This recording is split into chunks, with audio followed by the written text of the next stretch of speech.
अस्सलामुअलैकुम, आप देख रहे हैं डॉन न्यूज और मैं हूं तलहा आलमगीर। हेडलाइंस आपने जानी। मरी में साले 9 की पहली बर्फबारी का सिलसिला शुरू हो गया है। सयाहों की बड़ी तादाद दिल फरेब नजारों से लुत्फानंदोज होने के लिए मरी पहुंच गई है। मजीद जानते हैं डॉन न्यूज के नुमाइंदे हनीफ खान तुर्क ने हमें ज्वाइन किया।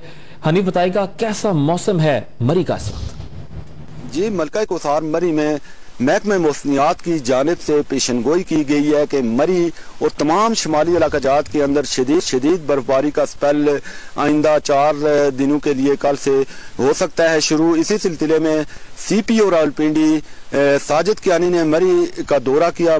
दूर पीछे ग्लेशियर में बर्फबारी का एक स्पेल शुरू हो गया है और मरी के अंदर भी शदीद ठंडी हवाएं भी चलना शुरू हो गई हैं और टेम्परेचर की अगर बात की जाए तो मनफी तक ये गिर गया है, -1 या 2 होगा और ठंडी ठंडी हवाएं भी चल रही हैं और बर्फबारी का स्पेल कल से तवक्को की जा रही है कि मरी और तमाम शुमाली इलाकाजात के अंदर हो सकता है और ये बर्फबारी का जो स्पेल है ये 3 या 4 रोज तक जारी रहने का इम्कान है।